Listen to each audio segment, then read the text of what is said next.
What's up, everybody? Welcome back. Common Sense, the podcast. You guys are lucky this week. It's just me and Biz. What's up, homie? G and Biz. What's up, bro? On one today. I got the talk a lot juice. I came prepared. That's not to bring you down. That's to bring you up.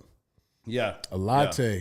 And I already had one of their Cuban coffees earlier. Ladies and gentlemen, if you hear wild farting noises, it ain't me. Or if I just start talking 100 miles an hour, you guys can start giving me shit and tell me to slow it down. They're going to do that anyway, man. Slow it down. They're going to do that anyway. Yeah, I'm sure we're going to get lots of shit tonight. Wow. So I figured it out that I have everything that I normally have on that side on this side, which is actually kind of cool. Yeah, and nobody can bitch about, hey, who's that other guy talking to the background? I can't see him. This is the person connected to the He's voice. He's just wearing camouflage. I've been sitting here this whole time. Man. So, man, let's catch up, man.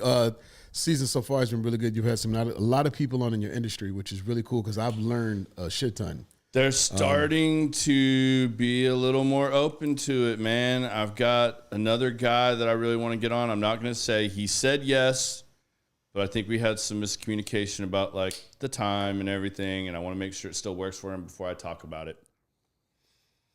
He will be another one that'll be awesome. I mean, because Anthony, man, I didn't think he was going to say yes, but when he said yes, I was like, this is going to be fire. Like, I know, because I go to the committee meetings all the time, and man, it's so impressive what he decides to teach or talk on every time. And I'm just like, man. And there's usually other people, and most of the time I'm like, man, can Anthony just talk more? That dude is dope, dude. He is literally a walking, I really only listen to audio. He is a walking audio book, like literally eloquently spoken, and the information he gave up, and he answered every question before I had a chance to even ask it. Like he's dope. His pace, his tone, his inflection. You see, I was trying my best to get him on my podcast. Like, yo, man, you could educate us old folks. And he's like, oh yeah, somebody says yes, but they say no by saying yes. He said yes, and then immediately when he shared the post, he was like, this might be the one and only, but I'm going to do it. And I was like, nah, he got the itch. I guarantee I hope he's still scratching when I come calling him and be like, yo, man, can you come through and tell us older cats how to invest in property, especially multifamily stuff? Because he answered a ton of questions that I had off the rip. So, dude, it's one that even I'm going to go back when I have time. It was so hard when I got all the editing back. Yeah. To pick which ones I was going with. Because I don't just go with the ones that are rated, right? You probably had too many clips to choose from. He had so many clips. I was like, these are all like gold nuggets. Like I could do a whole class from that. I mean, 3 hours of material. Let me ask you a question. How much have you learned since you started this journey, you think? Even though this is your industry and we've gone from Green Berets to MMA fighters to the Lord Savior and jiu-jitsu to so many different, even with, T Hills coming on and the financing and all that stuff. I mean, and if you think about the whole reason that you started this thing was, how did common sense get you to where you're at? And we kind of kept it around that. But look at all the decisions, look at all of the failures, the victories, all that stuff all these people have had over the last, now 3 years that we've had through here. Yeah, man, this is what, 94? Episode 94. We're almost at 100. I don't know what I'm going to do at 100, but we're going to do something. I don't know what it's going to be yet, but we're going to do something. We're going to go somewhere live and do it there live? Maybe. I don't know. Are there strippers? Yeah. We'll talk to strippers? No okay, strippers. Never mind. No strippers. Just checking. No strippers. But maybe we'll go I'm kidding. to I'm kidding. I don't see your wife on here yet. Yeah, so if she's on here, she's going to light your ass up. Sarah, I was joking. Joking. We'll, yeah, I don't know, man. Maybe we'll see if we can do something down in Deep Elm or something. I think that'll be dope. I think that would be cool. Or maybe the back nine. Maybe we'll call Sean. Sean's already offered to let us shoot a show there. Let's go somewhere different. So yeah, I mean, for 100th episode, I think we got to do something a little bit. Does that mean we hit syndication or? Never mind. That would be great. I mean, you got a line, bro? Nah, bro. I mean, press forward and rewind, doing things I don't know about. Not yet, but we'll talk about that. That was dope too, man. And I want to say thank you again because I had a ton of fun doing that. Like it's only like the third or fourth podcast I've been asked to be on. It was cool because we're literally sitting where we sat when we shot the episode, but just the conversation was different as you really did a great job of talking on my topic, which was communication. And I think for a lot of people that are either starting over, re-entering life, or just makes a different decision, networking and communication. And I noticed when we relocated here to Dallas, this is one of the best networking places that I've been all over the world, and I've never seen networking like I've seen here. Yeah, it's insane. It's incredible, man. The amount of opportunity in DFW alone is insane. It's let crazy. alone Texas as a whole. Do you think that is, so like I was having a conversation with somebody about the differences in places where you live. Like we're from the Midwest. Yeah. Midwest has a lot of segregation mindset. The Midwest and all the old fashioned values, it just kind of stays old. And I'm not just talking about segregation mindset in color. I'm just talking about it's so cliquish and everybody is really hell bent on just staying to the same old way, where you go to a coastal city, whether it's East or West Coast, way forward thinking. If you come down here, Southern hospitality and that super business mode, and I think Dallas is way more progressive than Houston, even though Houston has big business. Yeah. So when I said that, to say communication, how do you go through the waters of it depending where you are? Because here you meet people from everywhere. We talked about acclimating somebody's vernacular or their accent when you're really relating to them. Going somewhere else, but in the Midwest, it's kind of, unless it's Chicago. Chicago's a whole different beast. I think it's changing though and evolving, because if you look at like New York, if you go to New York or you're around New Yorkers, like when you're talking to somebody from New York. Mm-hmm. You know what I'm saying? Or Boston or New Jersey. But how all that. they are very old money, been old family. There's like rich history there, hundreds of years, those first settlers, the United States of America as we know it. Pioneers. Yeah, pioneers and all that. Like, you see a whole different mentality of business, pace of life, and everything else. Then I go back to my father's side of the family where they're from. They're all in Ohio, and you go back there, man, and like, yeah, man, it's not a big town, but it's a smaller town. And I always tell anybody when I'm talking about this, it literally feels like you're stepping back in time like 20 years. I say that every time I go home. It's like 20 years. Like, everything moves at a slower pace. What is acceptable, what has evolved, nope. Way more leans my hometown, 20 years back. It seems like they put more energy and effort in staying the same versus progression. Mm-hmm. So I used to just say, it's an Omaha thing. No, man, that's everybody I've talked to that are from the Midwestern area space. It's like whether you're from Kansas City, whether you're from Akron, Ohio, whether you're from somewhere in Missouri, it's all that same mindset. But when you go to the three coasts, it's a whole different thing. And I think some of that, again, kind of comes down to what I talk about on your podcast a little bit, of try and step out of your comfort zone, your circle a little bit, and get to know some other people and try to put yourself in a room that makes you a little uncomfortable. Very good statement. Very good statement. That was actually how we ended it. That's because how you ended it. Those people that would make the complaint that you kind of started this off with, of segregating, yeah, a lot of people will stick to themselves. It doesn't mean that they don't want to communicate with you or they're not open to having other people in their circle. But the higher elevated, the more successful, the more, specialized circles of people that are, the top producers of whatever segment they're in, man, like, they paid the price to get there. And it's not like it's closed off to you or whatnot, but like, you got to find a way to put yourself in that room and also provide value and come with like proper, true intentions, because like Josh talked about, like, that shit has a smell, man. Like, if you're coming in there just trying to like time collapse in the wrong way and trying to jump up and network, and you don't really even care about the people or trying to build a true relationship with them, that has a smell. You know what I mean? Mm-hmm. So I think if you do that and you put yourself in those situations, then I mean, absolutely, man. You can really start elevating your circles and your game, and you start having conversations with people that you wouldn't normally have, and that's where you start growing and expanding that stuff. You got to get outside that comfort zone, though, man. That comfort zone is growth comes from what did they say? Growth is uncomfortable. Just period. Absolutely, Josh. And what's up, Don? Don. Don Brooks on here. Oh, he said we can come to his crib for the 100th episode.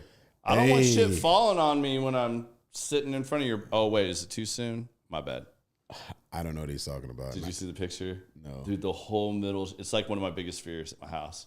His whole middle shelf on his bar collapsed and exploded. Like while they were home.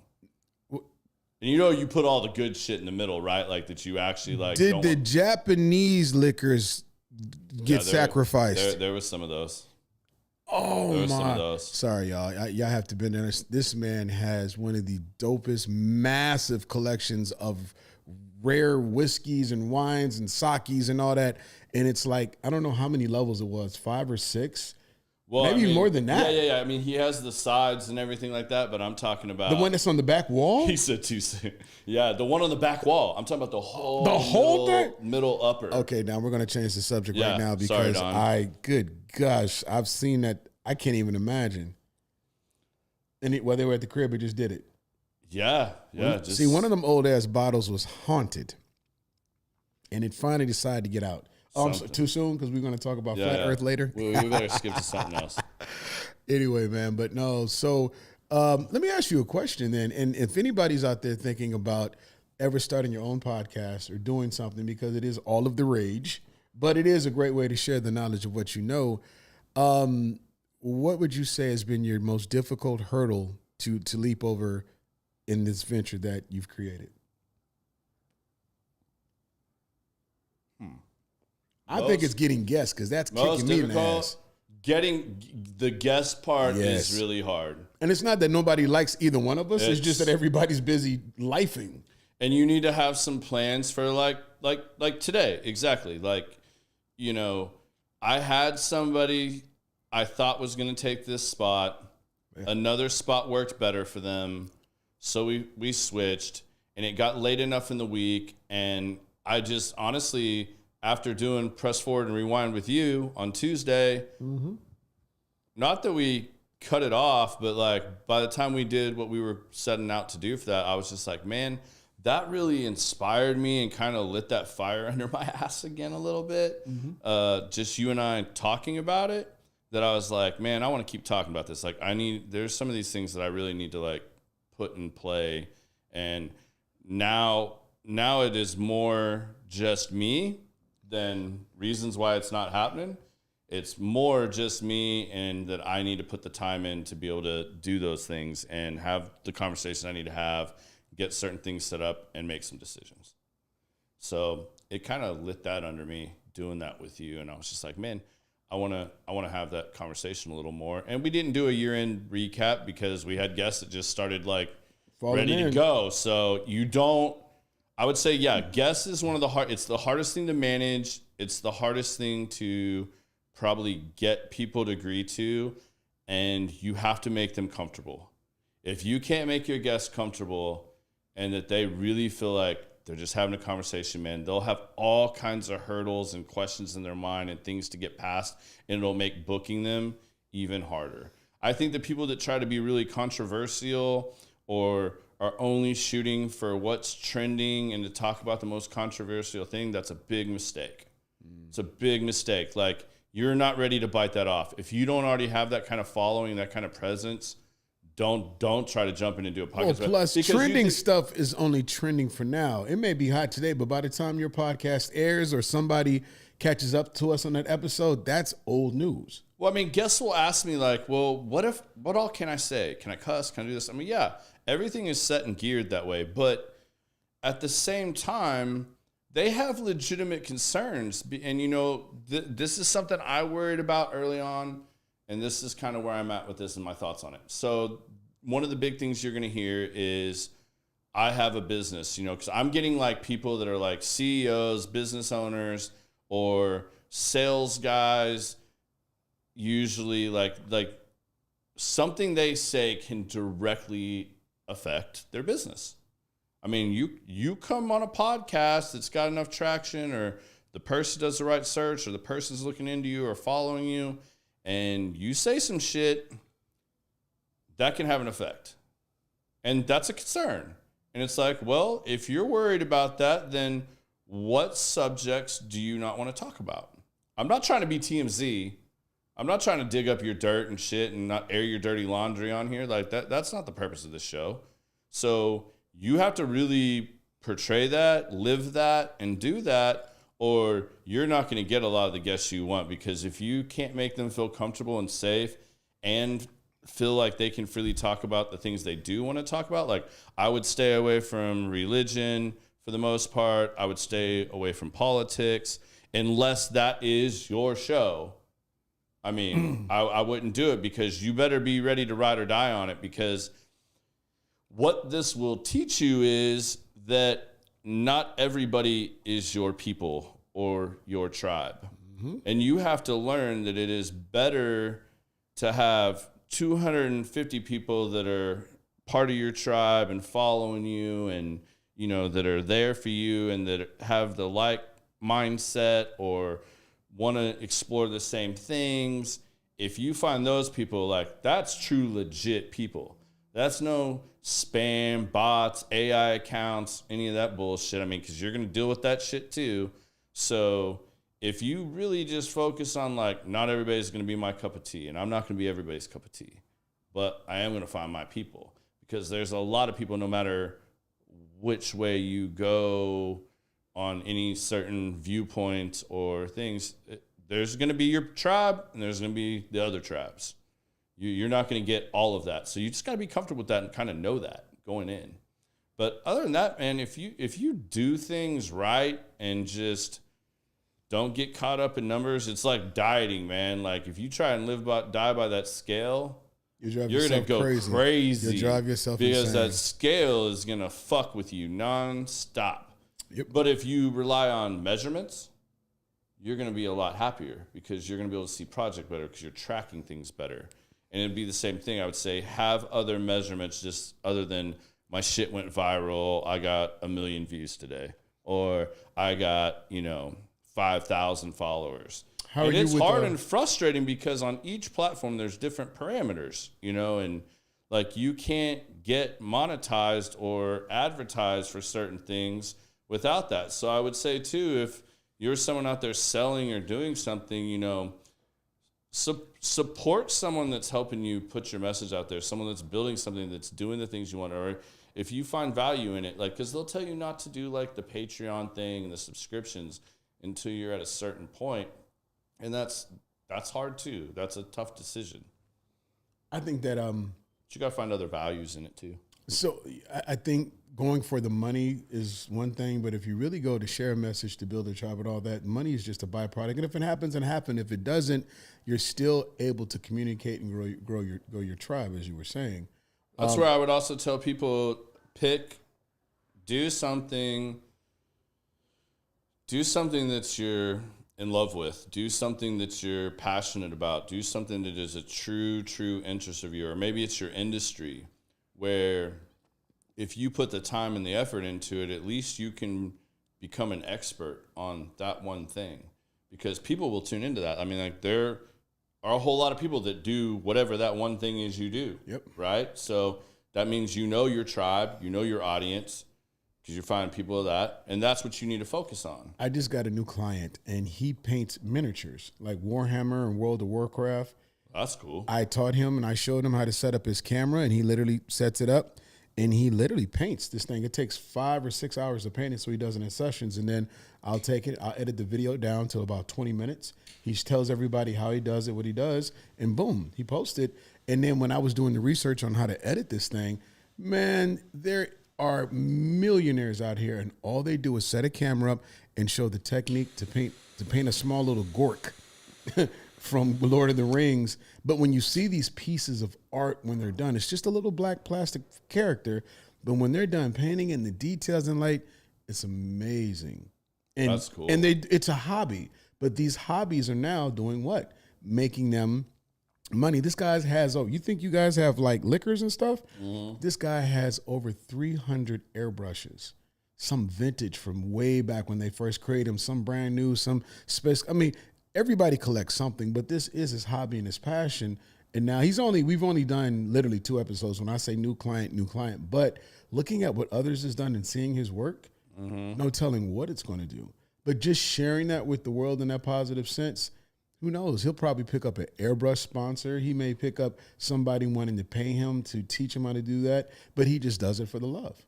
That's cool, man. I mean, you can't knock that. All right, we'll see who like listens to this and tunes back in. So, perfect example. We were talking about guests. I'm super excited about next week's guest. So, we got Chef Kenny Bowers coming on here and artiste Kenny Bowers. I'm super excited about that. Like Kenny's Burgers, Kenny's Italian, Kenny's Wood Fire Grill, Kenny's Pizza. Tell Kenny to bring some grub when he comes, because I went to Kenny's Wood Fire for lunch with one of our friends, Grady, and he says, "Watch this." He says, "You ordered martinis," and person went and did it, shook it, didn't look at anything, just poured it, poured the entire contents of the shaker out, and it literally stopped at the rim. And so I said, that's impressive. He said, "No, watch this." We drank that one. He said, "Order another one."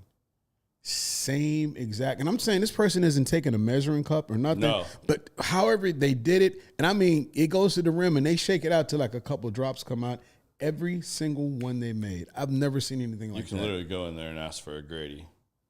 Not kidding you. He has his own damn drink. That dude is something else, man. He lives there. Like he lives there. I've never been there. We walked in the joint like he has his own. He just looks and they nod. They don't take his order or nothing. They know. That's crazy. You can even. I know he was working on it. I don't know if it is yet. Maybe I'm spilling the beans. I don't know.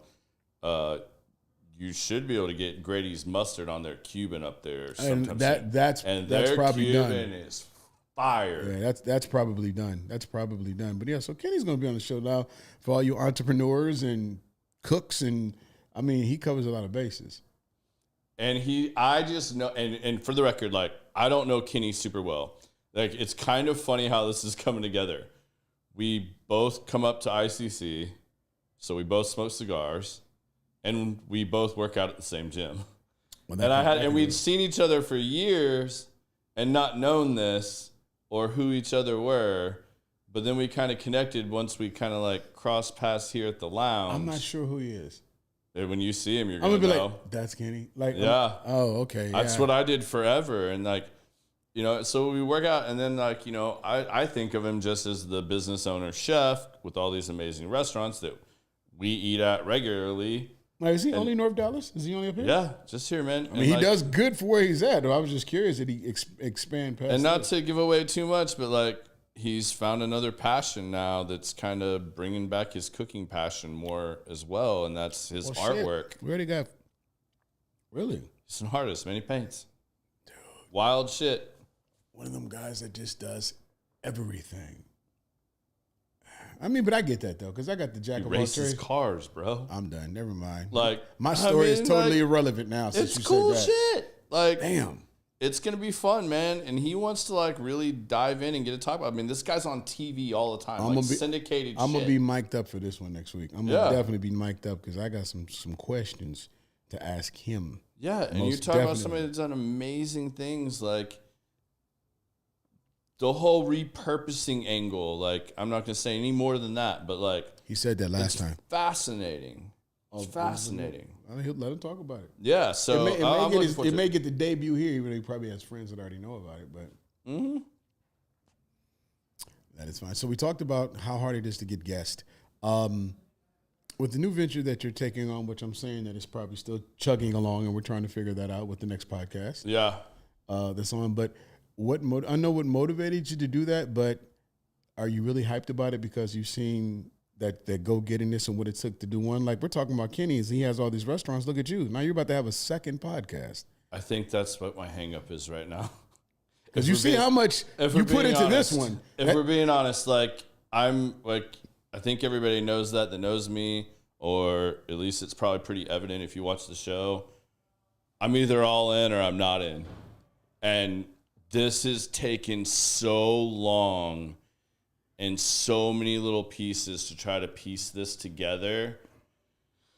I think you get fatigue at times. And then you're kind of overwhelmed with everything else you have going on. So trying to figure out what you're going to make time for and how much time you're going to give each thing until it's really going and can be the thing that takes over. I mean, you just don't know. So, and I also feel like I am very, what's the right word? Like cyclical. Like, man, I have times where I just, man, I'm journaling. I'm flowing. I'm gym's going well, work's going well, home life's going well, marriage is going well, everything's going good, and I'm like feeling super productive and super creative.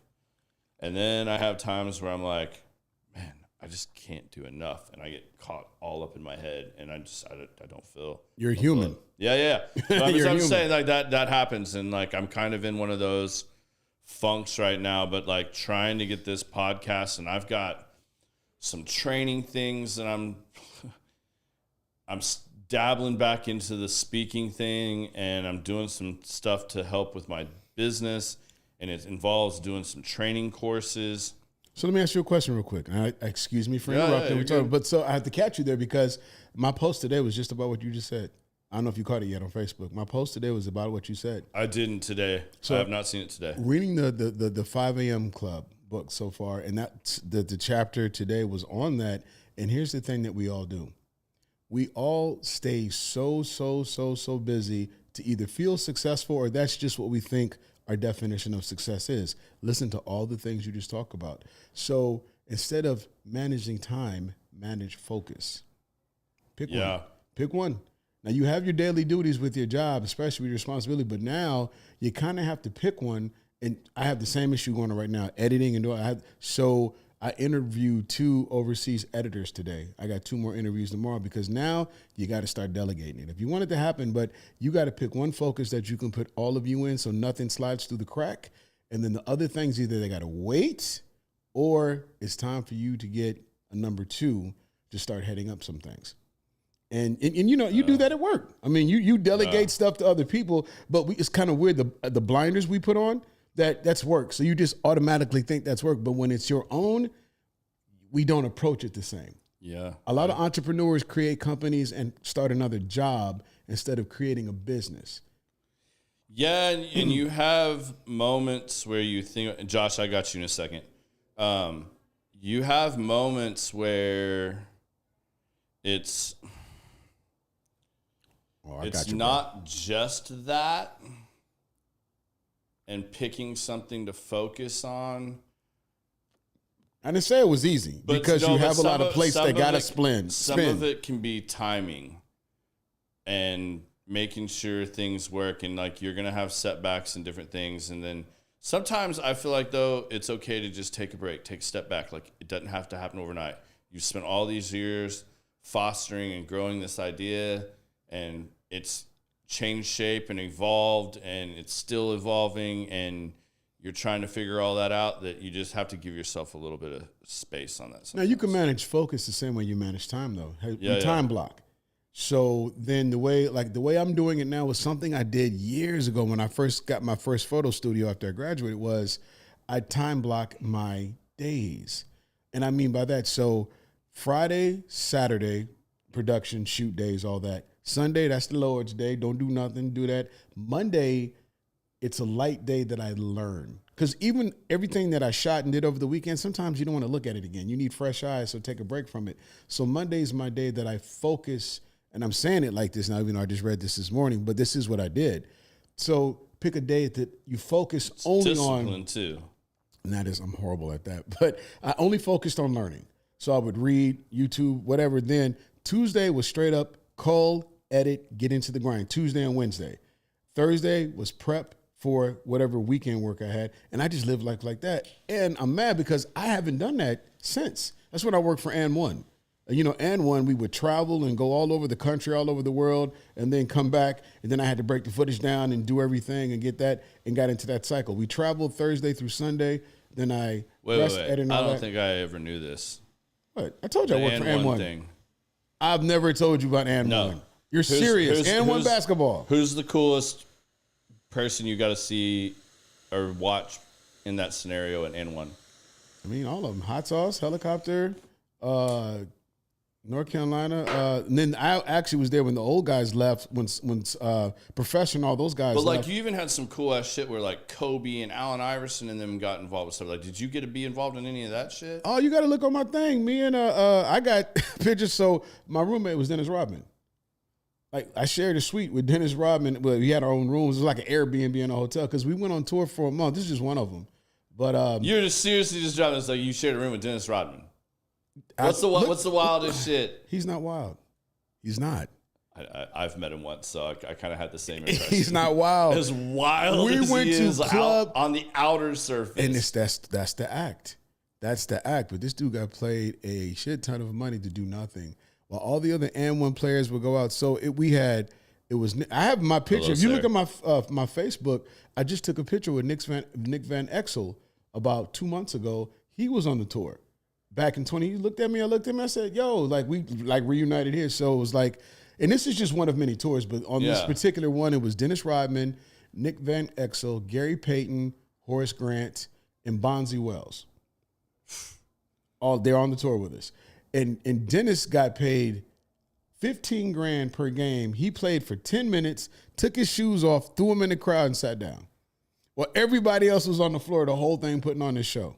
Wow. So I got the job when I left radio. Just a buddy of mine called me up that I was doing music videos for. He was in Kansas City. I was doing music videos coming down, and he was just really connected. And one day he called me and said, "Yo, man, N1 needs somebody to go on the road with them to film." I'm like, "Oh, are we going like New York?" He said, "No, Jakarta, Indonesia. You got your passport?" I'm like, "Shit, yeah." Man, my first gig out with them was Jakarta, Indonesia. And then we went to Africa, went to Johannesburg, Africa, and then we spent a month in Japan. And then the one I just told you about with all the basketball stars, that was the South America tour. So we was in like Bogota, we was in Medellin. Like, it's crazy, but N1 had already kind of lost its steam because cats in the NBA were doing N1 tricks. So it was like, so N1 in the States was dead. But like the world, like the Harlem Globetrotters, the world loved them. And they were a little mad because Hot Sauce and all those big name guys had left. But we still had the other basic crew. And so I'll never forget, the most memorable one was Africa. Because Africans don't play. We went over there, all that bouncing the ball and hooping it. Nah, them brothers was in for it. When I said they went over there and they had to play real live street ball and not all that clowning shit, man, and one dude, African dude, smacked the ball. He said, cool. He went to inbound the ball and he bounced it off the back of his head and was laughing. We got our ass beat by the entire stadium. I mean, the basketball team, the dude selling hot dogs. I swear I got hit with a vending machine. When I say that entire stadium in Maputo, Africa, emptied out and ran us up out of there. Wow. This dude ended up, he was a prince or something. Nobody gave me the dossier. I didn't know, but we hit Prince Akeem in the back of the head with a basketball. And we had to fight for I got 4 punches to the face and I got a kick and we got out of there and I had all my camera equipment. Man, got on the bus. I was first one on the bus. I ain't playing with them. Because now these dudes, though, these are street dudes. M1 cats are street dudes. Mm-hmm. They selling dope, at night and playing basketball in the daytime. Some of them were barbers. Some of them, they were all just down home. This is how they ate. So they wasn't no punks. I ain't built for that. So I got on the bus. Me and my cameraman, we got on the bus, went to and then my biggest fear Back was, to Omaha. Nah, man, we were going to the next city. My fear was basically, are they going to phone ahead to let the next city know that they hit the prince in the head or whatever? We ended up doing 2 more cities and we canceled the rest of it.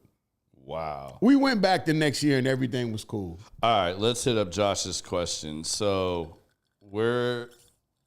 let's both answer this.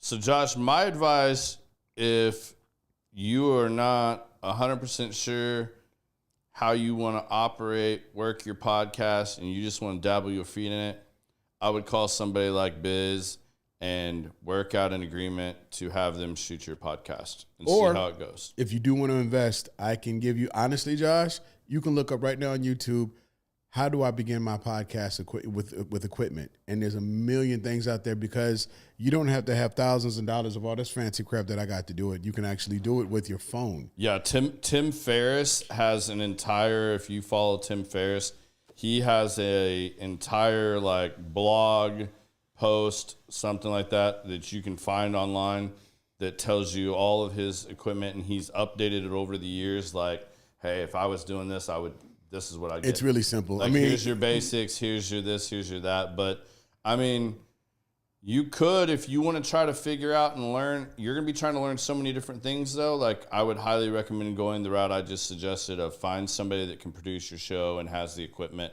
and can put that out there. I mean, and it depends on how far you want to take it to. Or you can get your iPhone, put a stand, iPhone, go Facebook Live. At that moment, that's your podcast. Or YouTube, yeah. Or YouTube. Go YouTube Live, go Facebook Live. YouTube, well, they both, I think, get saved when you go live. Yeah, you can do either one. The biggest thing, the two things you need to have, number one, the most important is have something to talk about. Literally, just be entertaining and have something to talk about. Number two is good sound. They sell, man, I bought a pair of lav, the little blue lav mics that you stick in your pocket or you can clip on. You can take them and just clip them on. Dude, it's like $130. And they have the little adapter that goes into your phone. So if you do your phone, invest in a set of lav mics and go Facebook Live and YouTube, you'll know if you want to do it or not. And the other thing I would add to that I wish I knew earlier, we had to trial and error this with a couple different programs. I would subscribe to Opus Clips and get you at least a small package. And that way you can record or go live with some larger content. Maybe it's an hour, maybe it's 30 minutes, maybe it's 45 minutes. Either way, you're going to want to chop that up into some shorts because shorts are the best thing to bring in new people and let them get a snippet of what you are about, what you like. It's the trailer to the episode to your podcast. Pick those up and find ways to work through that. But that's what I would do. I would definitely make sure you're able to do shorts. Or if you're super talented and you can edit that stuff on your own, even better.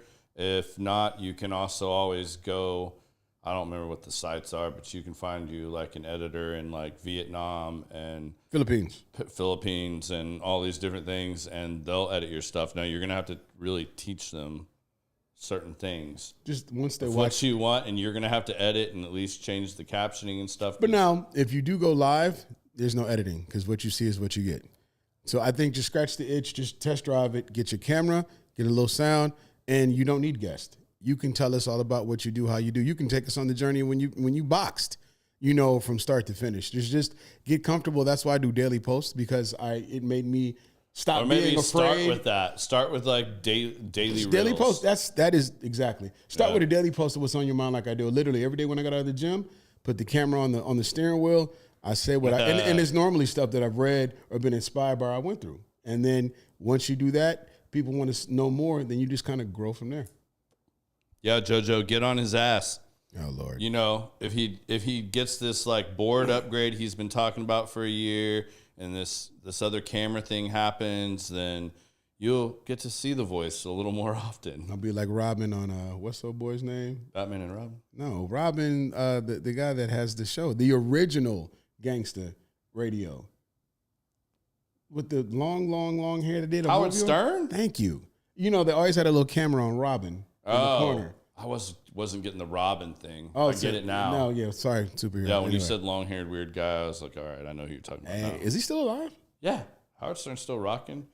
Dude, he's still, I know Rogan surpassed him, but when he went over to Sirius, man, like, not only that, he's like invested. So like, God knows what Sirius stock sells for now versus what he got it when they first took him over there, and you took the Howard Stern show there. Like, holy shit. Money. Dreams. Do you want this to get any bigger than what it is right now?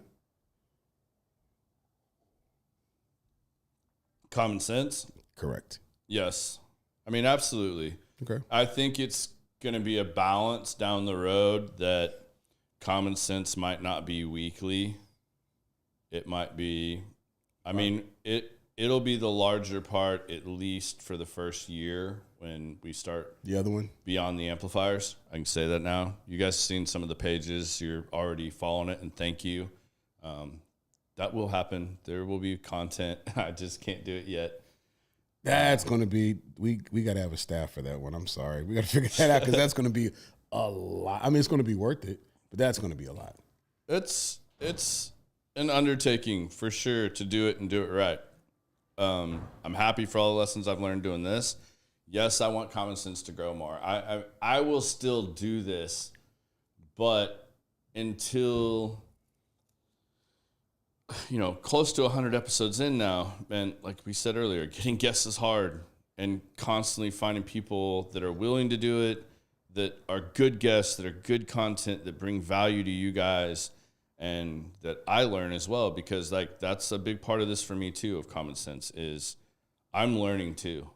I'm getting to go deeper and dive in deeper with, all these guests that you guys have seen. I'm building relationships with them. I'm building rapport with them. I'm, spreading my wings throughout all those networks, and that's huge, man. You go into it thinking there's certain things that are going to happen or that you can do or can't do, and all that changes. All that changes because it transitions as it grows and the ebbs and flows of it. So, I mean, it opens doors and starts conversations even within your other industries and businesses and things. I give you the one thing, though, that you've done more than everybody I've ever worked with or done it with it. You stuck with it. I have been a part of so many quitter. podcasts that they just don't stick with it, or they find out it's not their calling, it's not their thing. But we've been doing this for 3 years. I mean, if it ever gets to a point where I feel like this is hard or that there is no benefit or gain from doing this, then yeah, I mean, we'll go down that road. I mean, I think beyond the amplifiers, when that really gets going, it's going to be a thing. I'll go ahead and say this. I don't care. I can say this now. It's your shit. You will see. I'm going to do like an episode. We've got this thing. I don't know what we're going to call it yet, but basically if you've ever wanted to be behind the scenes while a song is being written, or see what really goes into that, or when you see two artists or two writers collaborate in real time and really get that whole experience and seeing how they do it, but also getting to have input and like chime in and be like, yo, I really like that. Like, but that should be part of the chorus, not the main verse. Or maybe you should try that from this angle. You'll be able to do that in like real time. Like, I'm just going to kind of moderate this, and I'm going to bring in, I've got some fire ass people that are amazing songwriters that have already agreed to do this as soon as I say go, and we can do it. So I'm trying to figure out the order I want to do those in, because I think that's really key to how this kicks off and how fast it kicks off. Because in music, everybody has their favorite things. One guy's going to really resonate with the country stuff. One guy's going to really resonate with the, R&B or the rap or now these guys that are already established, or are these up and coming, or a combination of both? No. So far, these are already. Man, I can't say much on this because I'm gonna really spill beans that I can't spill. These are established artists. All right, yeah. I mean, I'll give you an example. I've already got Hollywood to say yes when we do an R&B one, and we're gonna get Hollywood and somebody of Hollywood's choosing, and we're gonna do it. See what comes of that. Well, just to say this, because that's my dude. I just said hi to him 2 minutes ago. He wrote songs for Usher and Montel Jordan.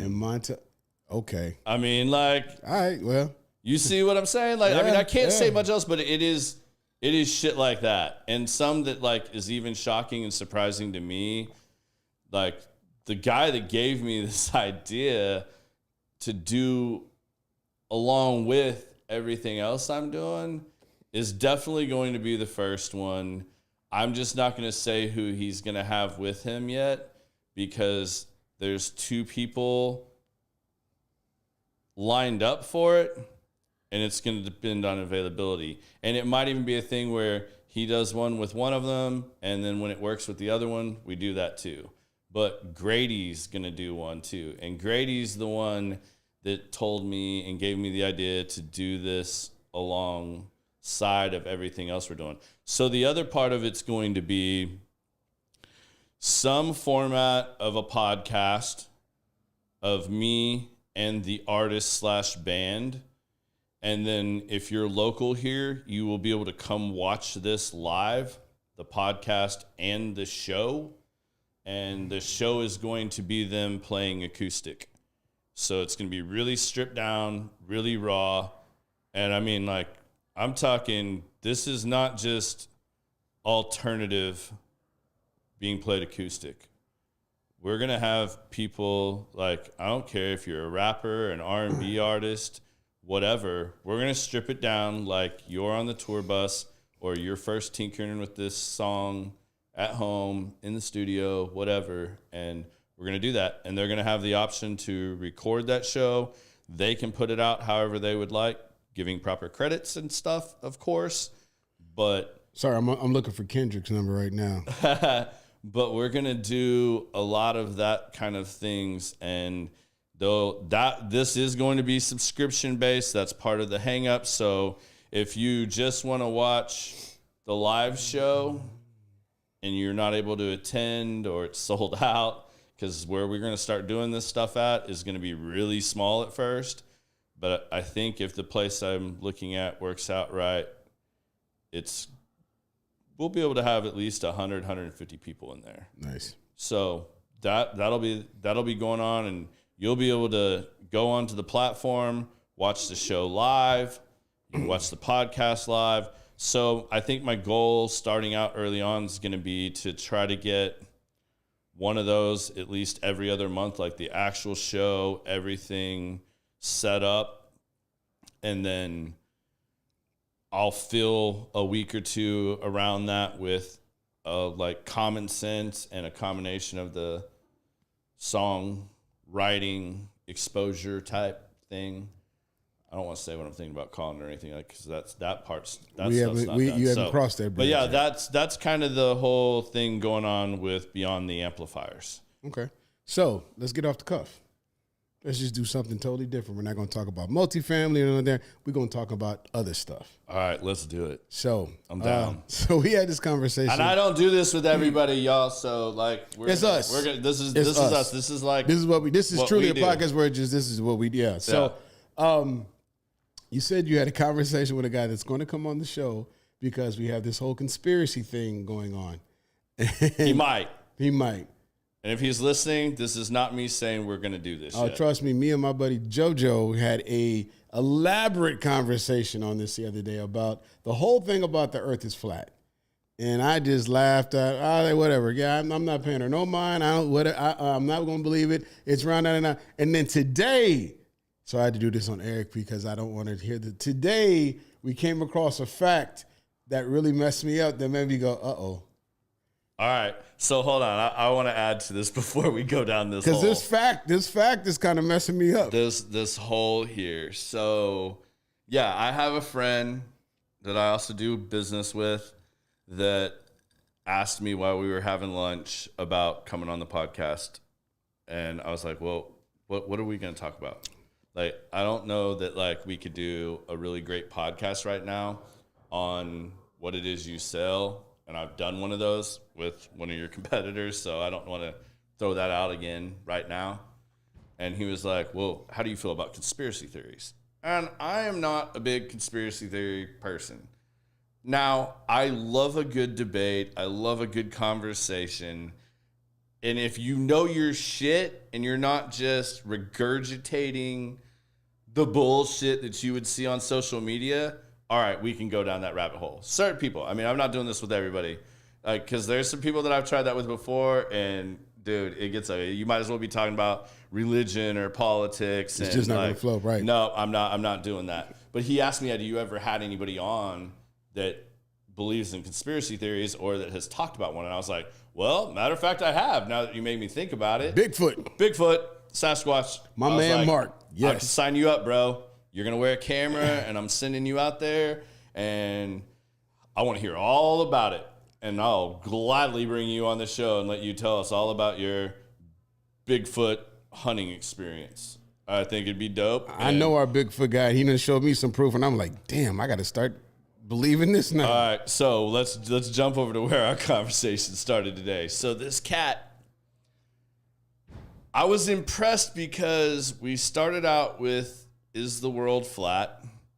And we went down this rabbit hole. And where he didn't completely lose me right out the gate was he referenced Neil deGrasse Tyson. Mm-hmm. I'm sorry if you can show me somebody that I actually truly believe is and you want to argue against this the other way or whatever, you want to have your discussion about it, you better bring someone to the table like Neil deGrasse Tyson. I mean, like, that dude is the dude. Yes. I mean, that's like talking to Bill Gates about computers. Like, if that's the conversation we're having, like, you're the expert. So I was like, all right, now you get free reign, go. You can send me whatever you want to send me. I'll watch your shit. And man, it started flowing in. And I've watched some of these videos and I'm like, man, this is hard. And he can even tie it into religion, which if you've studied and know the Bible and history enough to do that, all right, cool, I'll listen to you. You got my respect. Like, I mean, because I asked him, like, I thought I was going to, like, throw something at him and be like, so how are the pyramids built? I didn't want to go dinosaurs yet, so I said, how are the pyramids built? And he goes to, like, well, you know about the giants in the Bible, right? I'm like, you talking about, like, David and Goliath? He's like, no, there's more than that. Like, and I'm gonna say this wrong, but I believe the word he used was Enochs or something like that. Mm-hmm. And I was like, okay, yeah, like, sorry, I don't know enough about the Bible. At this point in our conversation, I was like, yeah, there's giants building whatever. Like, there's giants walking around, but you don't believe in dinosaurs. Okay, whatever. So as the conversation continued, he goes to space.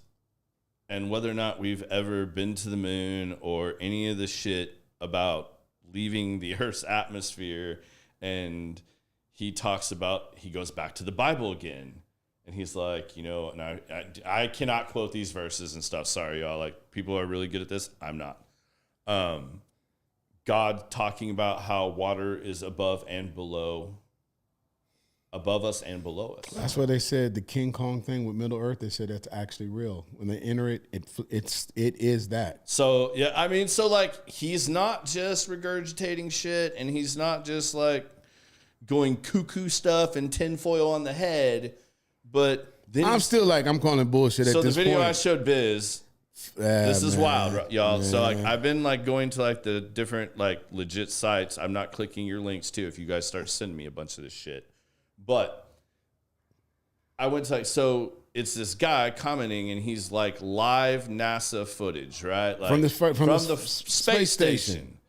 And they're saying it's a live feed and all, and this shit, and obviously they've sped it up a little bit because that would not be moving real fast on video. So the Earth is rotating. The Earth's rotating. You're seeing the Earth rotate below it and everything. And he's like, wait, before you say it, I'm gonna see if y'all know.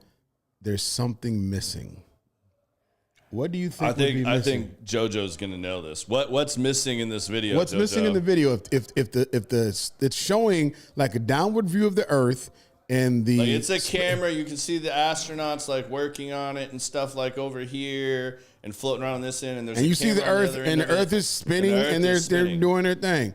So the thing that is, well, first of all, there was research that how many of these things are low orbiting Earth? How many? What am I talking about? Satellites. Satellites. And so I'll disclaim this too. If anybody watches this said video, and I'm not going to put this shit out there or put this up in the link. Well, we got to talk about find one like this. So the guy, I was like, this guy's already full of shit. He just said 8,000 satellites, and then in the very next thing that he's referencing the Google Earth satellite imagery, like the live, he's like, now it's jumped to 14,000.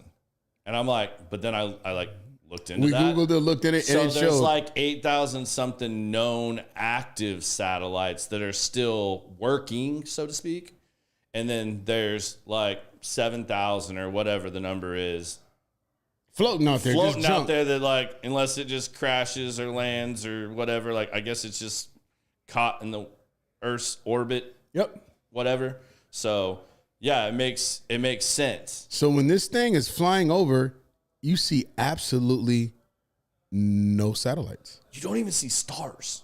Well, stars you won't. You because of the well, you should see it. I don't know why you don't, but it's just At no point in any of these do you see stars. Like, that's the one where I want to go back and watch the live feeds. figure that one out. But I'm just saying there was not one, and you've seen Earth clear as day. You don't see none, no satellites. I was like, Not a single one. I never thought of, and it's a crystal 8K photo of the Earth. And then he switches to Google Earth and the live feed. And it shows you and it shows you where all every these satellite satellites is. And there's like 14,000 of them. It shows you their name. Are they too small to Everything. see? You can't. They would even be little specks. When I said it was Can't crystal all clear. be too small. I mean, as high def as that camera is. Yeah. So But anyway, no stars is still tripping me out. no satellites trips me out even more. For sure. Because you can't see the stars if you're in a well-lit city, but when you go out to the country, you can see it. You're in fucking outer space in these videos, bro. I don't. So how can you not see a star? I'm not gonna lie. Now I got to go down the rabbit hole. We're gonna figure this out because JoJo is not gonna let me hear the end of this at all. Because I did, but the whole not seeing satellites, I was like, wait a minute. Okay. He was totally dismissing me and like, why the fuck are we talking about this? And giving me the like, whatever, man. I'm gonna keep working on my computer over here. I'm half listening to you now, and I'm like, no. Watch this shit. When you gave me that phone and showed me that, I was like, oh, damn. I don't know what to think now. I am completely confused because that's amazing. I mean, the other one with the floppy spaceship door thing, like, I'm like, that's bullshit. Like, that has to be some like AI created thing or whatever. Like, I don't know what the source is on that video and stuff, but like, that don't even make sense. So when are we having this guy door on? around there? I don't know. I gotta talk to him. I'll see him soon. Man, hit him up soon because I need it because this is going to be on my brain. I didn't sleep last night. I got to get some sleep, and there's just no way I'd miss that. But anyway, so if several of y'all say you want me to do it, I'll do it. Like if y'all like comment I'm or gonna you say, hit me up and say do it, I'll do it. If that's something y'all want to like hear, go down that rabbit see, look at hole. that. Look at the comments. JoJo is going nuts. It's all an illusion. Probably just okay. So the other thing we spoke about, now this is going against one of my rules of podcasting, so don't pay attention to it, but talking about something that's relevant now, and it won't be relevant, but this one may be relevant for a little while. We're talking about Kendrick and the Super Bowl. Yeah. I was up late last night, deaf scrolling, trying to fall asleep after editing till 3 o'clock in the morning. Every single solitary piece of feed on whatever platform I was on, that's all it was showing, people reacting to the video and this, that, and then the people that didn't get it, the people that did. It was just, I mean, it was a mastermind. Got off social media. Like, I really wanted to watch that halftime show, and I did. And I immediately, like an idiot, pulled back out my phone and started looking at some of the social media stuff, and even later that night. And I was like, nope, not doing this. It was almost like the presidential debate again. Like, it was. You were either left or you were right. Yep. And there was nothing in between. I love looking at the videos that were showing the households that were split. But what also tripped me out, man, is like since Zuck quit censoring shit, I was like, and I've been noticing this over the last couple of weeks too, because people that I've been friends with for a long time, but they didn't pop up in my feed very often.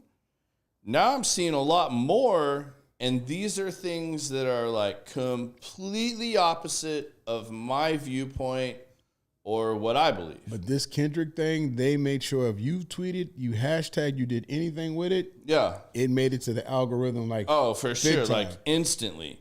But it was tripping me out that like I'm seeing all these things, and I'm like, okay, as long as you're being respectful and you're coming with some facts or what you at least believe to be facts, and you're not just trying to pick a fight or start a fight with people, all right, cool. I'll still follow you or whatnot. But like my complete feed has been evolving and changing over the last several weeks since he did this. So watching the people that I do see in my feed and then watching the other side popping up, I was like blown away, man. Like I thought and it's times like these that I know we're making so many rapid changes right now in the world, in America, and there's people that are happy and there's people that are unhappy, and that's cool, you know. And there was the same thing 4 years ago.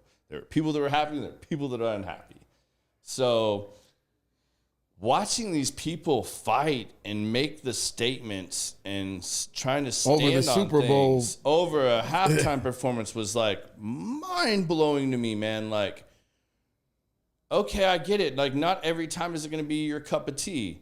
I'm sure most of the people that loved the Kendrick Lamar performance, what'd you think when Creed played at the halftime show? They wouldn't make sandwiches. Had half-naked dudes flying around on trapeze with, like, sheets around them and stuff. Like, I'll bet that wasn't their cup of tea.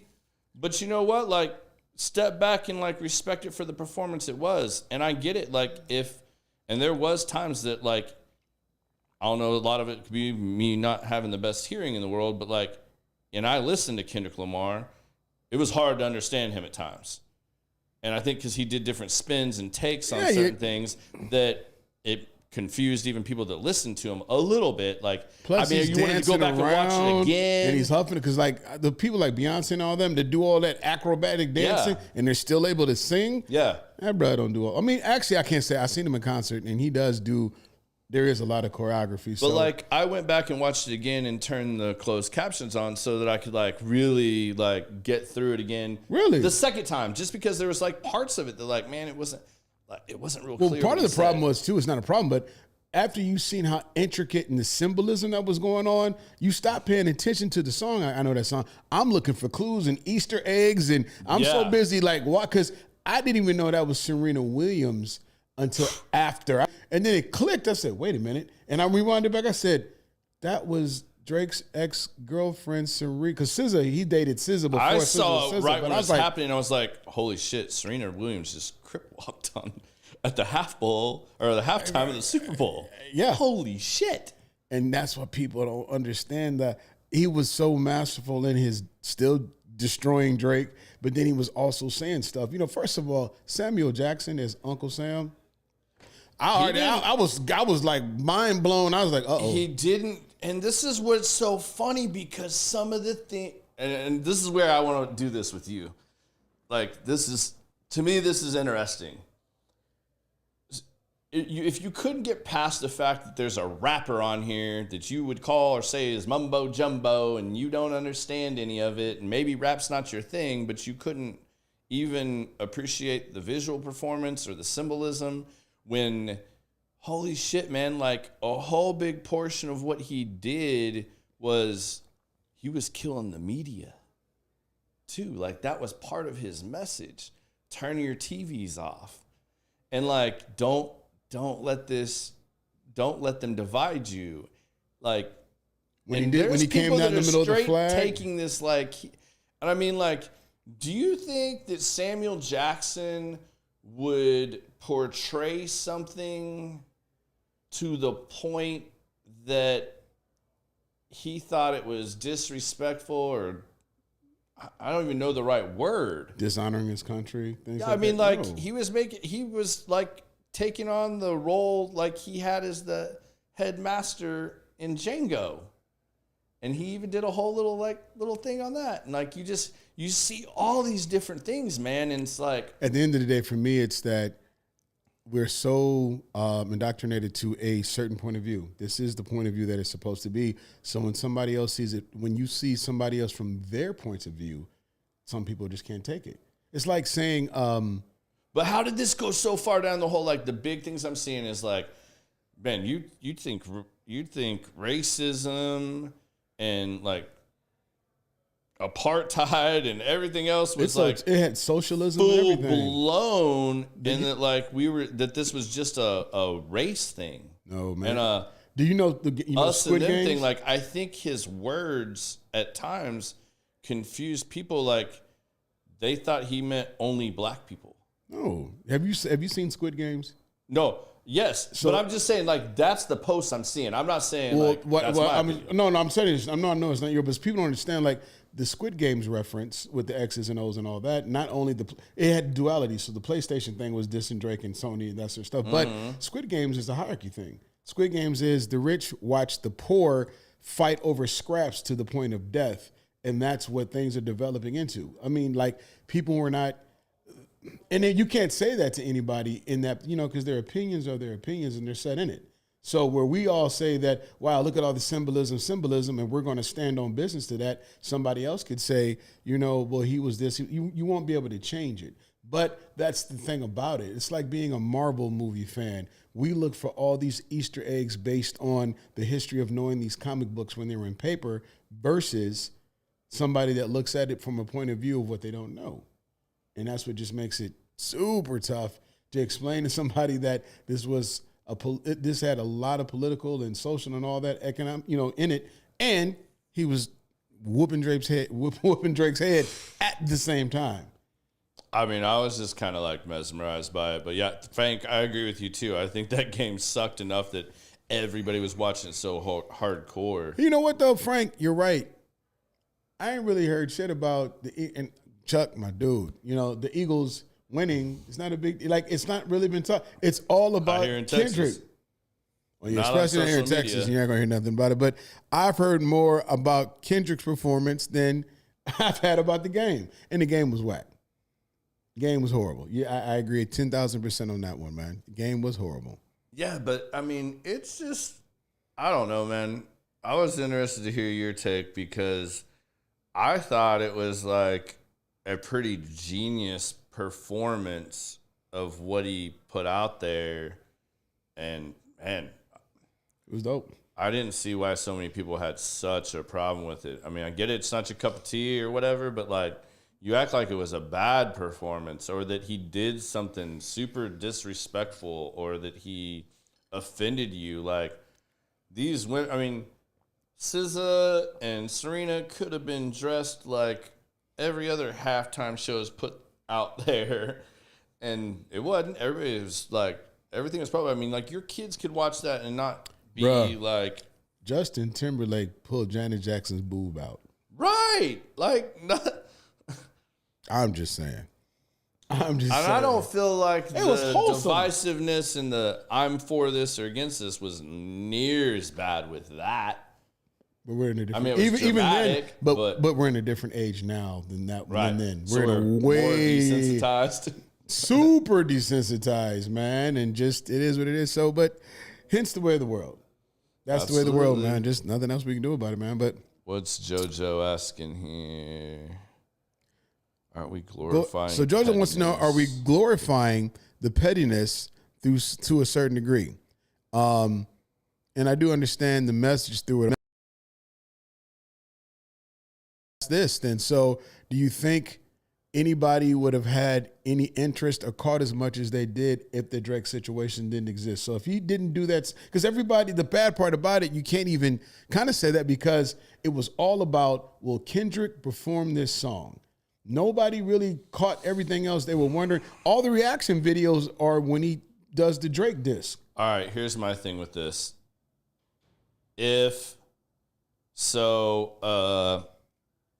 Cat Williams. Cat went out and put out a whole bunch of stuff with people. Cat Williams went out and put a whole bunch of dirt out there. And I didn't see a whole bunch of lawsuits flying at Cat. Just saying. And most so far of what Cat said has been proven to be true. So he didn't lie. And he said, I'm not a liar. I mean, the man put it all out there. And I think if my perception of the beef with Kendrick and Drake, I mean, I think, what's your thoughts on A minor? I mean, I know Drake's suing the shit out of him and Sony and everybody else right now, but I mean, if that ends up being proven true, does that change how you feel about that beef? Because I don't know. I mean, when it comes to that kind of stuff, I think those people should, if you are found guilty of that, then yeah, you get all that. So I don't know. I'm looking up something for it right now, but okay, we'll move on from that. We covered it. It'll be dead. It'll be dead in the water because something else crazy is going to happen within the next week anyway to get everybody's mind off of that. Yeah. So that's just the way the world works, and that's what it does. For sure. Yeah, babe, I don't think that was just a wardrobe malfunction. Yeah, I said that to Sarah secretly. Like, no, Justin. I mean, she had the nipple pierced and everything. She was ready for what was going to happen.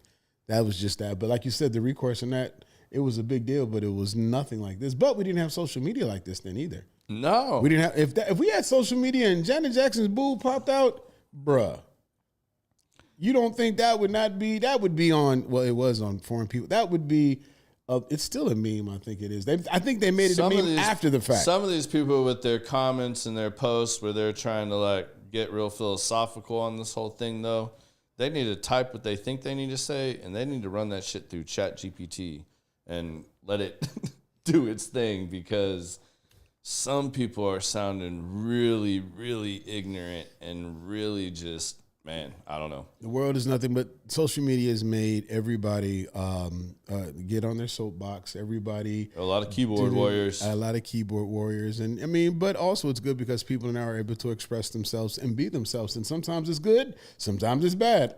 I'm over it now. I am reformed, but I used to love to watch Karen videos.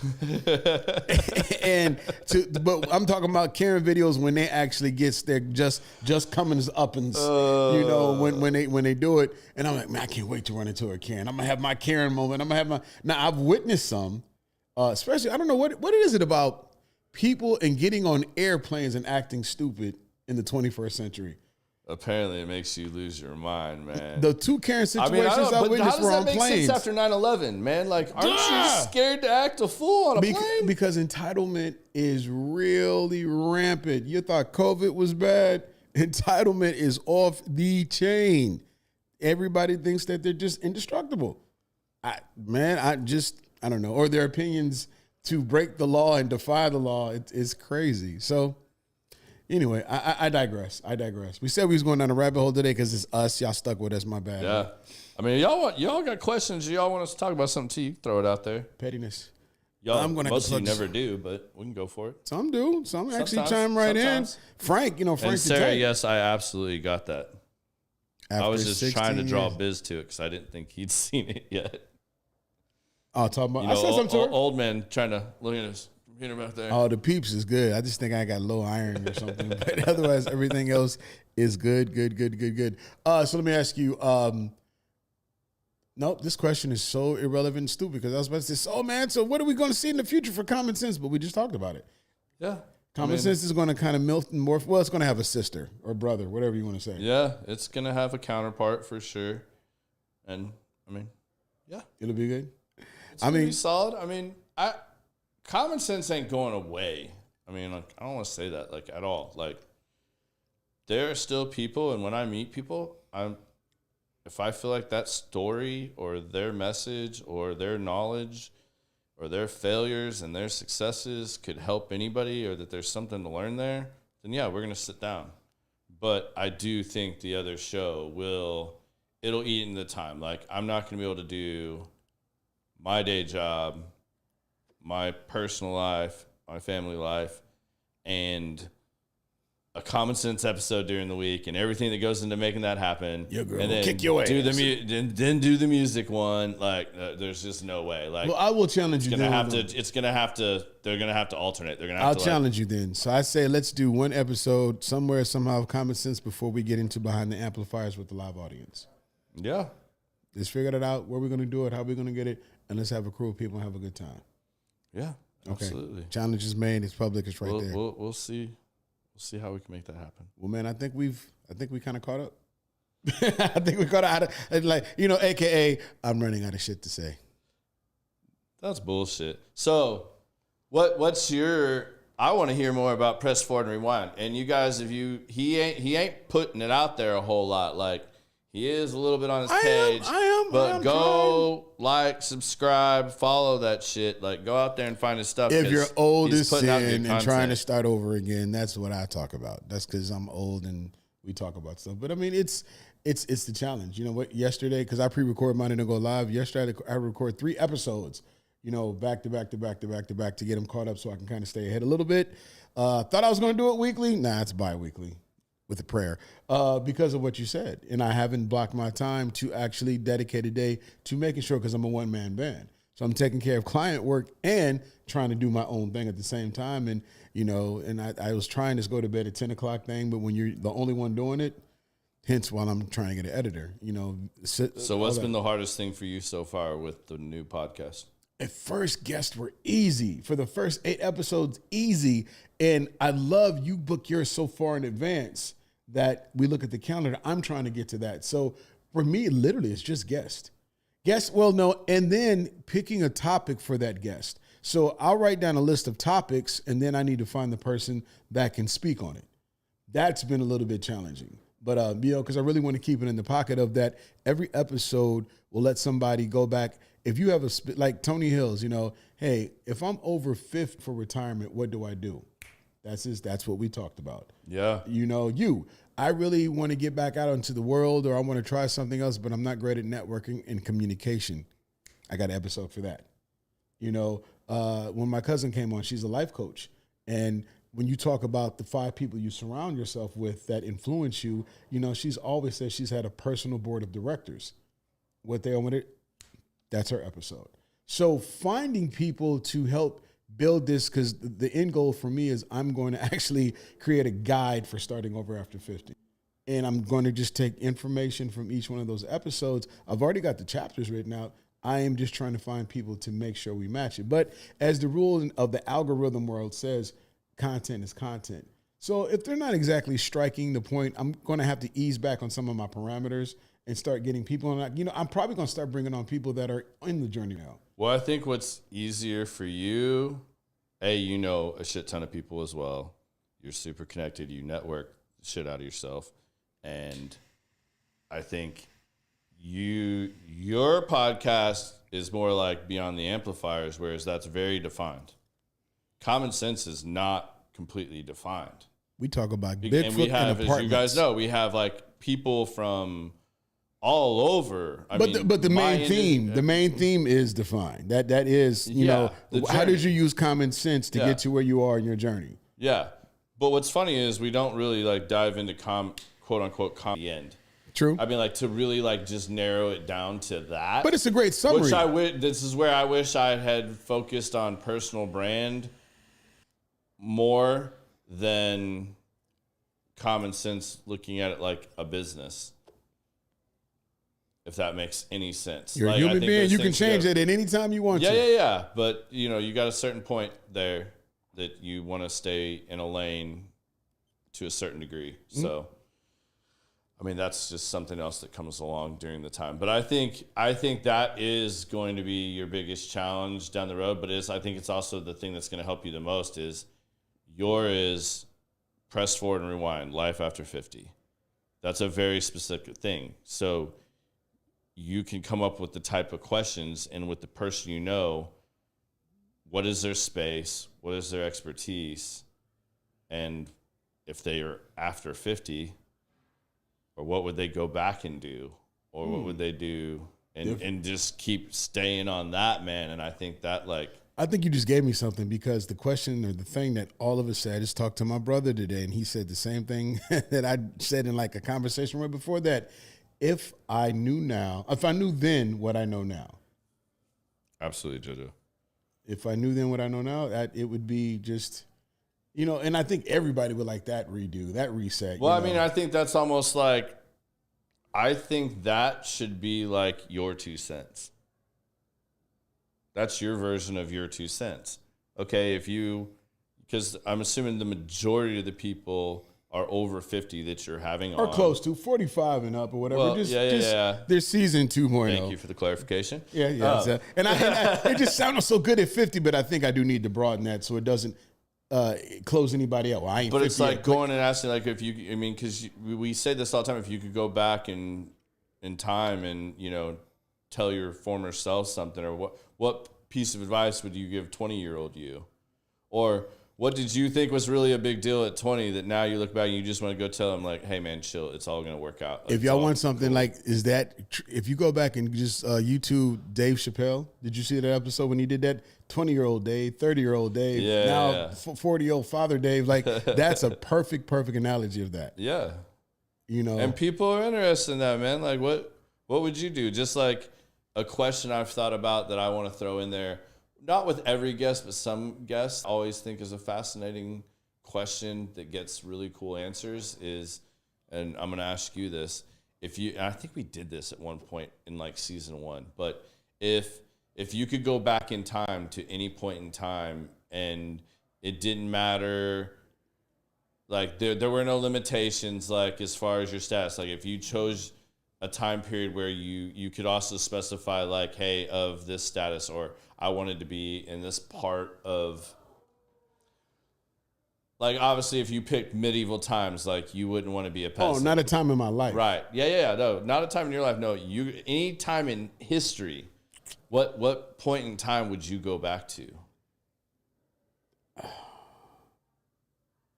And you can even give your top 2 choices if you want. I'll make it easier because I had a hard time deciding between a couple. For me being a black dude, I think I hit the mark right when I was born. I don't want to go no further back than when I came into this world because it wasn't all that, for any other period in time. And now if it's another country, okay, yeah, cool. I like to go back to the time where I wouldn't mind peeping out cats like and being a part of like Shaka Zulu's tribe. Seeing what the excellence was. If I had to go back. But for me, I just want to go back to like 2006. If I can go back to 2006 in my life, oh my God, everything. And if I knew what I know now then, oh man, life would be amazing. Do you know who Mike Drop is? Mike Drop podcast? Mm-mm. Okay, so he's a former Navy SEAL. He trains the dogs for the teams, head of training for the dogs for the teams, or was. And he's got a badass podcast. It's kind of a lot like Sean Ryan. Mm-hmm. And he was talking about this on one of his shows I watched recently. And you know what he said? He wanted to go back to the time of Jesus and grapple with Jesus just to see if he could take the man. I wouldn't want to have to deal with his father. And he didn't mean like, he didn't mean like anything bad, but he was like, I just want to see if I could take him grappling. Oh my God! It's like I want to roll with him on the mat and do jiu-jitsu. Now watching the sweet by and by, just to see if he can beat him. Jesus is gonna be like, "Hey, is that dude right there with the pot? Yeah, you come on over here. No, don't worry about them gates. Just come over here. You want to grapple? Come on, let me show you something. Tell me you're a Navy SEAL without telling me you're a Navy SEAL. Man, that's die hard. Yeah, he wants to grapple Jesus. I don't think I want to go back that far. And he elaborates into too, like, he was a carpenter or what would be a stonemason in that part of the world, basically because they built out of stone and like a concrete mixture. But so you had to figure Jesus had to be pretty jacked, right? Had to be pretty strong. And all that walking he did to like walk places and stuff like that. Really? I guess when you think about it. Like, he seriously thought it out. Like, I was like, that's pretty dope. Wow. Well, again, at first, if I went back then, I'd be like, Jesus, is the earth really flat or is it round? That's what I would do. If I went back, I just want to be there for them 30 seconds, let him tell me what's what, and then I'll be out. Yeah. There's a lot of interesting things in history you could pick. I would pick probably like the Roman Empire. If I was Denzel Washington status, yeah, I'd do it. But otherwise, nope. Like I said, status didn't matter. Like you could be around, like if you wanted to see what it was like to, maybe you had, you were a knight, you got. But medieval times is so you couldn't know any relevance of self now because you go back and see how nasty those people were. You'd be like, oh, I can't. Right, and I mean, obviously, like the bathrooms aren't like. No, and you pop back into that time smelling like Chanel or Louis Vuitton imagination. They're gonna be like, "What the?" Then you probably couldn't stand yourself. Yeah, but I'm saying that's your norm. Like you know no differently. If you go back in that time period and just if you could live in that, like I would want to like be in the room with like Marcus Aurelius. But that would defeat the purpose awareness of future self if you go back then in order for the experience to be the experience. Because back to this time and you don't remember nothing. You're popping back. I just said, if you I ain't trying to stay. I ain't trying to hang. I thought we was going to do like Stewie. You went Back to the Future. You want the time machine. I was like Stewie and Brian. They put the little disc down and then we check it out and then we get out. And I ain't trying to like start over. Oh no, because nope. Ain't no. Oh, no. Anything past 71, I'm chill. I don't want nothing. I don't want nothing to do with it. I'm good. 71 and on, oh, it's great. Great, and great. Just saying. Yeah, I mean, I think we grew up in cool time periods. I mean, I can get it from different viewpoints too, where your answer went the way it did. Oh yeah, This. I mean, I think it would be cool to see a lot of the different things, man. And like I said, if you could come back in any capacity, like, so you could come back as any race or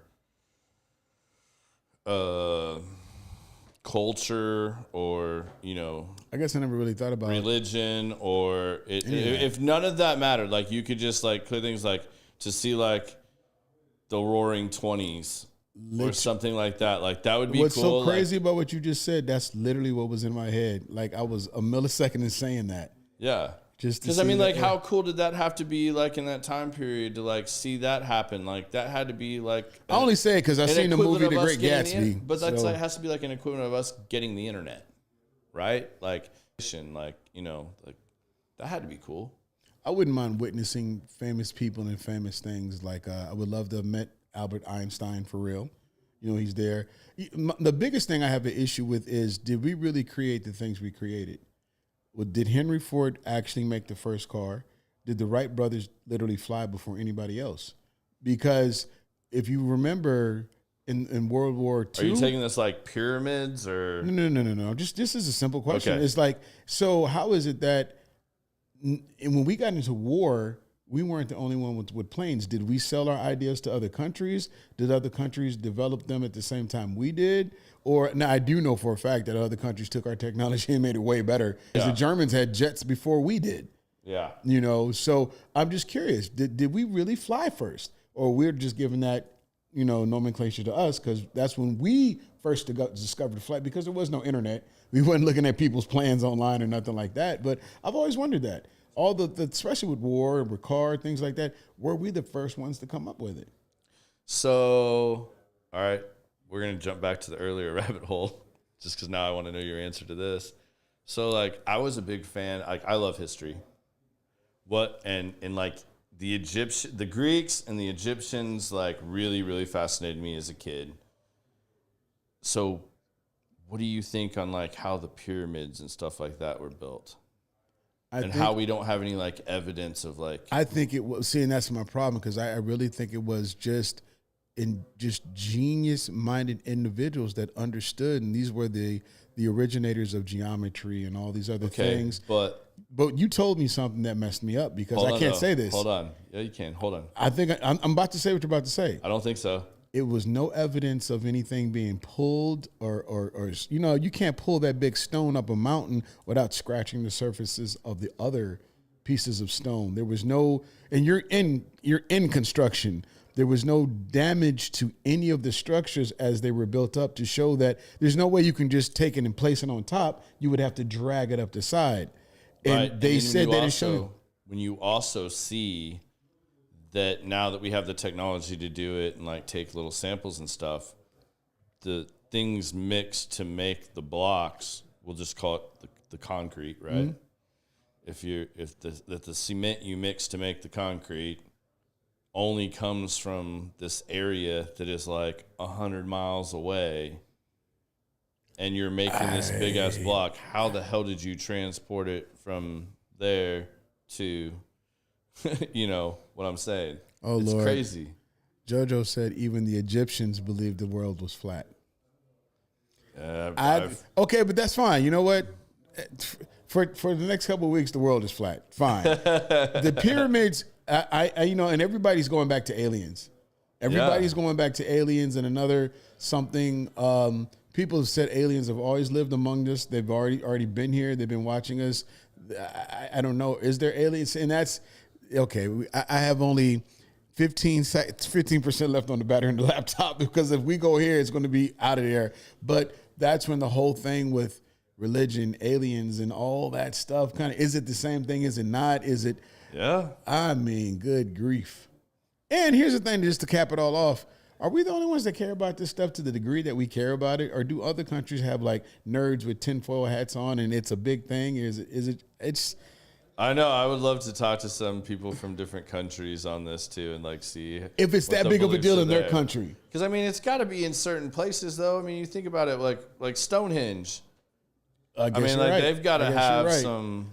They try to have an explanation for the that. Loch Ness Monster over there. I just watched some stuff on that.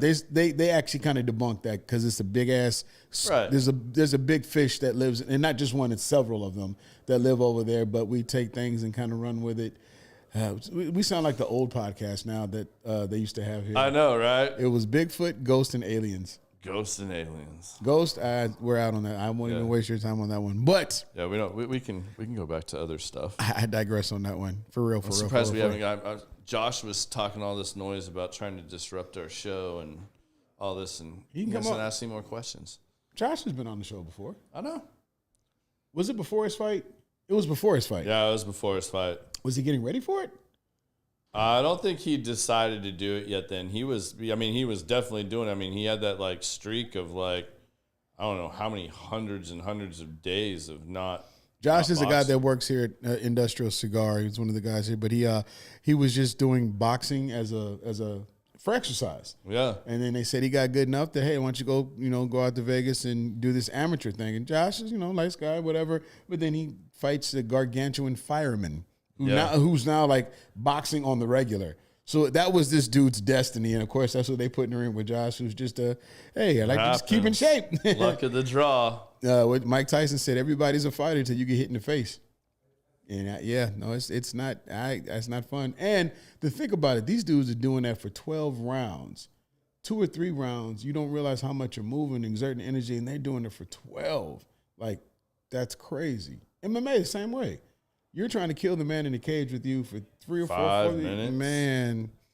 And you are getting hit rather hard in places you don't want to get hit in with pretty much, and them gloves, that's like getting hit with your fist. I mean, do you ever go on and see the like after pictures? Like when these guys are healing up after a fight? They look like they've been in a major car accident. And you're getting paid to do it. One of my very close friends, Houston Alexander. Houston was in the UFC he was the last guy to fight Kimbo Slice before he passed away. Damn. And now he does and he's my age. I think Houston actually has me by a year. And he does, now he's a bare knuckle champion. He's around here? No. He's back in Nebraska. He's in Nebraska. Okay. He's back there with Terrence Crawford and everybody. Where they Midwest. We can fight though. we may not be ahead of the time. But we can get fight him on the show. Houston? Yeah. I got to bring him down. Get him down. Now you talking about episode? Houston can talk too. You think we blab? No, Houston can talk. But this dude got into the MMA, made a name for himself, and he's one of the original breakdancers. So and he has connections with New York. I mean, talented graffiti artist. Oh man, artist. He is dope. He's cool, and he really spends a lot of time. When I ran radio, he was part of one of the employees, and he created this thing called the Culture Shock Tour. And they went to all the public schools, and they taught them the elements of hip hop, which is b-boying, breakdancing, the graffiti, of course, the rap and music. And it's still going right now. He's actually getting grants to go even to other cities outside of Nebraska. So this dude, that's pretty cool. This dude that will beat the brakes off of you is one of the sweetest people you've ever met. And it seems to always be like that. The most dangerous people are the nicest. Absolutely. He's cool. They've surpassed ego. Because there's nothing that can be said or done to them that would even matter. They're not intimidated. They can be themselves. I had to tell this story real fast. I was DJing in one of the Houston, we was there, and a dude was disrespecting his girl. Disrespecting her, like smacking her on, whatever. And Houston said, hey, man, hold on. Don't do that. So it was this dude and his brother or cousin, whatever. So when the dude pushed off and said, man, what's up? You automatically know that's runners to your mark, because he pushed him again. I said, get set. And when he pushed him that third time, I was like, pow. Knocked the dude clean out, just one punch. But then his brother had a gun, took the gun out, started shooting at him. So he starts shooting at him, and everybody's rucking and dodging. I know the drill. I get up under the table, whatever, and they get out of there. So I walk outside like, where's Houston? Nobody could find him. And literally, like in the movie, I see a trail of blood going out the door. And I'm like, yo. And he took him around in the leg. So we got everything cleaned up, got to the hospital and everything. That dude was on air at the radio station the very next morning. What's happening? Like in no limp, no. He fought in a fight 2 weeks later. I'm just like, man. So it must have like missed everything. He must have just got grazed or something. No, right? it went in and it hit the top chunk of his leg. So like went in the top and went out this side here. And missed his femoral and Yep. everything? Yep. Damn, that's lucky. It was a 9 on top of that. It was 9. They got the guy on another, but I'm just saying, like, this dude, it just I've been to so many different places when I've seen him knock people out because they were disrespecting. And there's always a female. He loves a lady. He has 11 kids. God. So yeah, he gets down. Anyway, 11? 11. Wow. Yeah, he procreates. He procreates with the best of them. I'm just saying, but sweetest guy you ever meet, man. And a picture I met last time I was home, me and him ran into each other at a gas station. We snapped a pic together. So, but yeah. So what's coming up with you? Work out there for people or anything you're promoting if you live now? in the just DFW, man, you already know how we get down with this. But DJing, my other passion, my other love, my other life. Yeah. Cigar Lounge DJ, which is first Fridays here at Industrial. And then this weekend, and I'm also at Silverleaf in Fort Worth. So both Dallas and Fort Worth. So Saturday Silverleaf, and then Friday, First Fridays here. Occasionally I go to Cigar International, a couple other places, but that's really it, man. And unless you want to, if you check out my website now, it's done finally. The business group, BIZZNESS. If you're looking to like rebrand yourself, personal brand, that's what I do now. With retaking your headshots, creating a bunch of shots and candidates for your social media.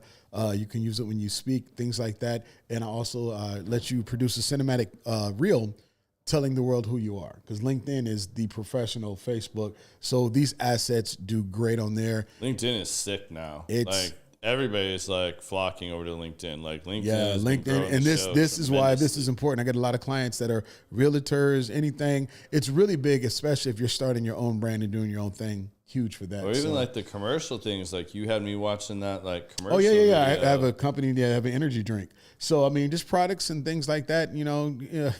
We kind of do it all, but I really want to focus on your personal brand and you. So, and we can also even, if you want to do what we do, I still produce podcasts, not just this one, not just mine, but for other folks that want to look at and do things, definitely hit me up and we can go from there. Cool, man. So we've already told you guys next week. You're the first to know. Chef Kenny Bowers of I wonder if he's going to Kenny's. bring some grub with him. I mean, I'll talk to him. I'll see him Yeah. at the See if gym. he can just bring some grub with him after y'all work I'll out. tell him you want some grub. Yeah, Biz please, has Kenny. never had your Cuban. No, I Or have not. maybe you can get him to. Well, it's Thursdays. Maybe you can get him to bring the Detroit pizza. He can, whatever he want, we good. All right, I'll talk to him because he used to torture me with that shit when I was losing weight and trying to be in the gym, and was on that super strict diet. And he's all telling me about all this pizza and shit. Anyways, we appreciate you guys tuning in. I hope you guys had a good time with us tonight. Hope you guys will join us again next week. And peace. Peace out, y'all.